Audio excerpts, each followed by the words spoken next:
I am getting into my 2021 follower of the fantasy season at the running back position, and that is David Montgomery, running back for the Chicago Bears.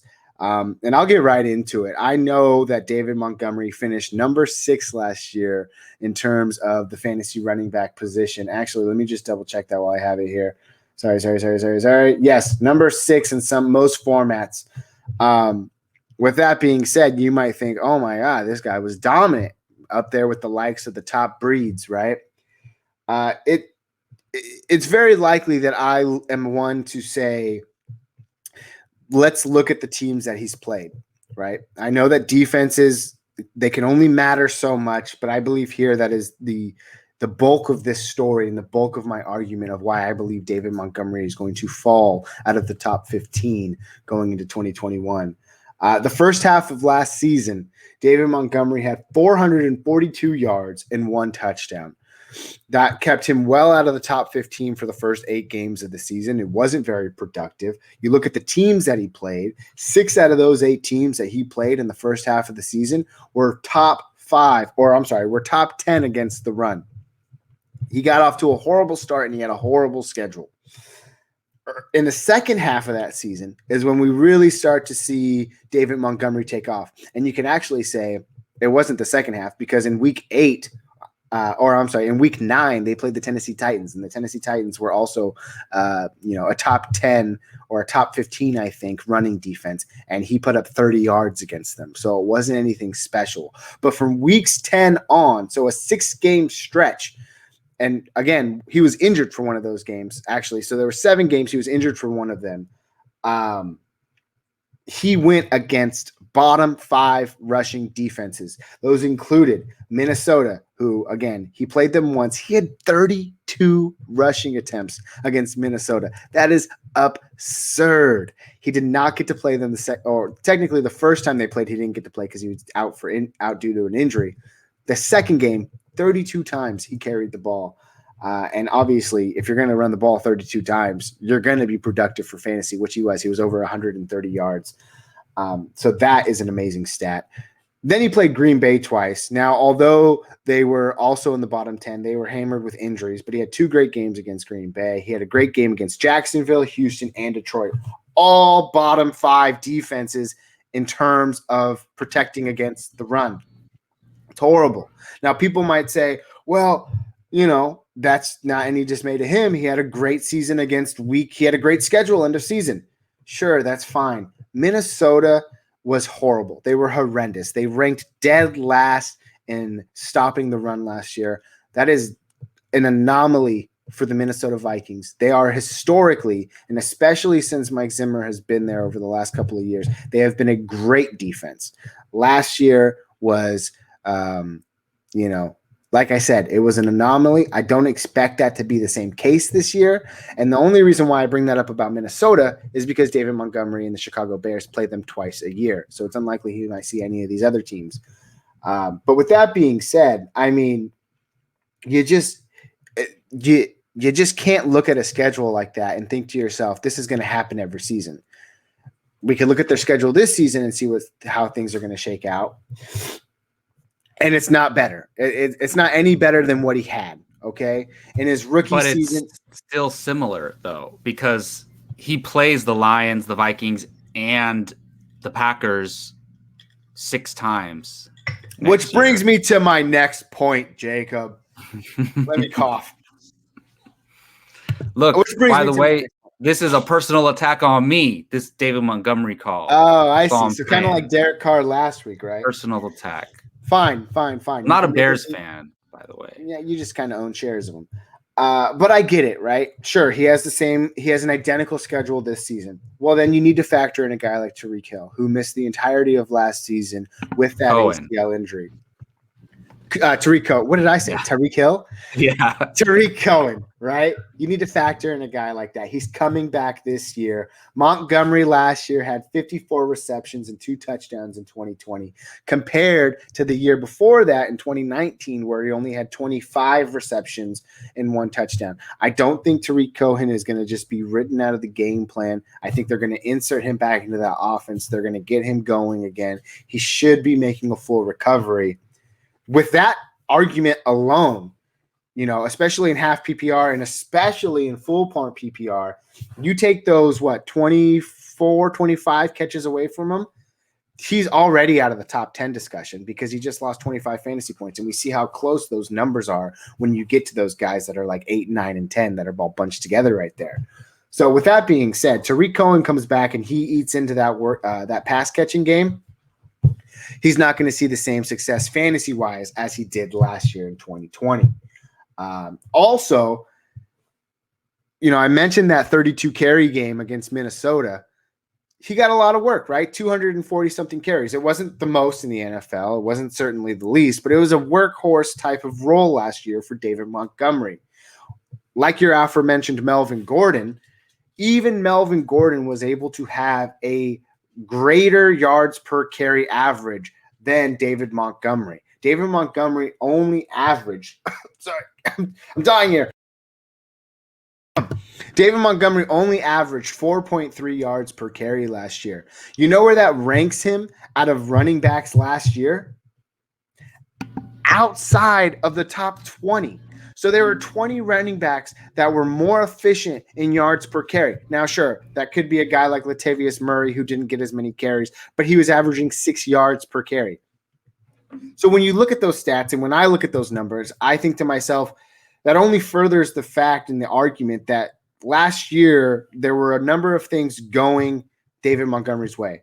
More importantly, it was the work. More specifically, it was the workload. I don't think he gets that workload in 2021, especially with the passing game. Don't get me wrong. In 2019 and in 2020, he saw a similar carry rate, right? 242 carries in 2019 and 247 carries in 2020. I think that carry capacity is still going to be there. And Cohen was healthy that whole year, if I'm not mistaken. Exactly. But the passing game alone is enough to kind of steer me away from a guy like David Montgomery. All of that goes out of the window, though, when I look at his ADP.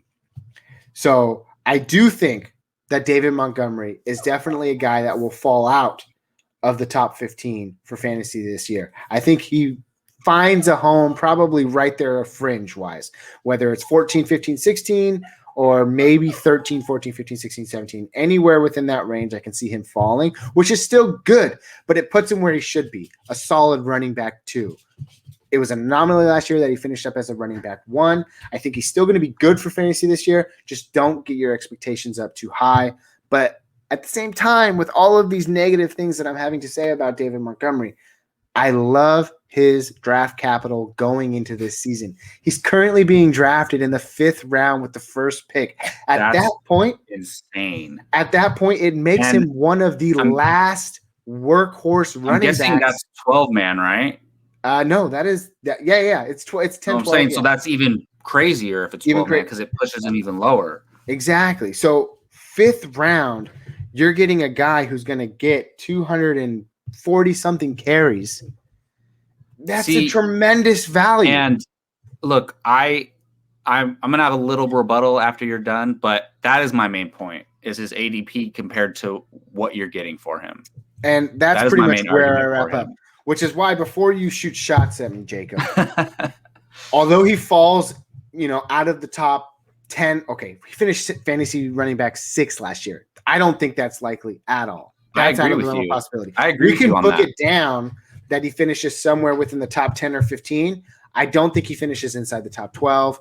I think he's somewhere right there in the 14, 15, 16, which makes him a solid running back 2 for fantasy, not the running back 1 that he was last year, and not technically last year, the second half of last year. No, I mean, and he ended up being a running back 1 when you look at all the numbers, but that he had an amazing second half because it lifted up his overall season, when you look at the whole numbers.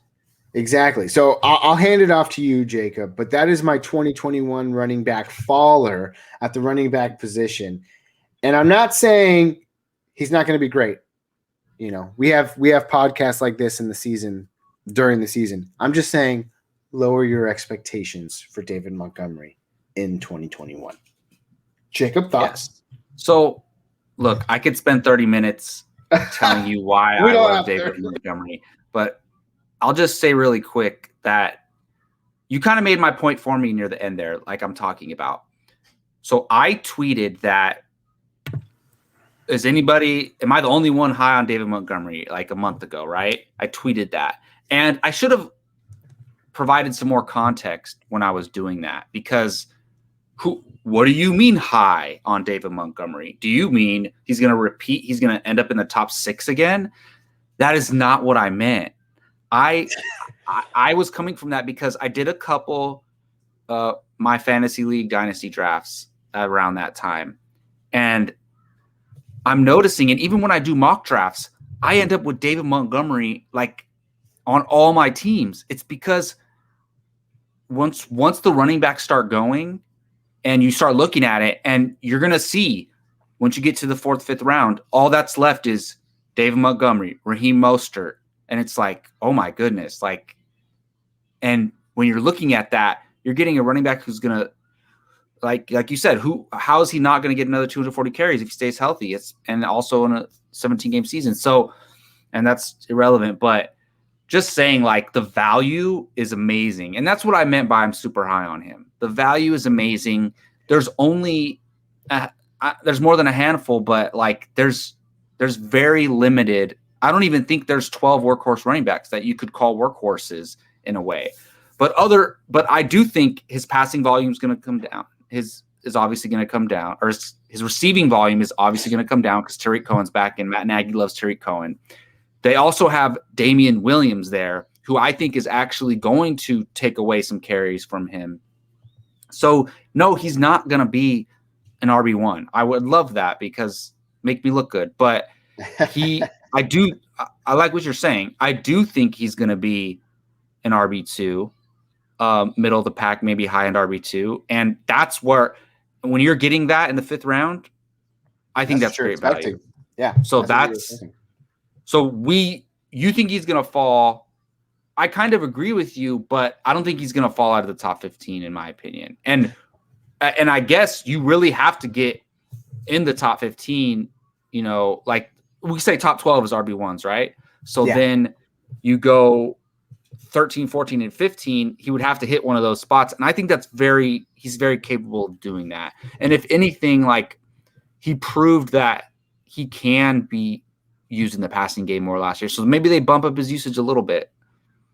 Yeah, we're still tirelessly did I say that right? Tirelessly working on our rankings. This is going to be our first year where we unveil our rankings, and we're really excited about it, which is why we're taking the time to do it. We actually had those episodes scheduled, for times like these, but we've pushed them back a number of weeks because we really want to give our best, put our best foot forward, right?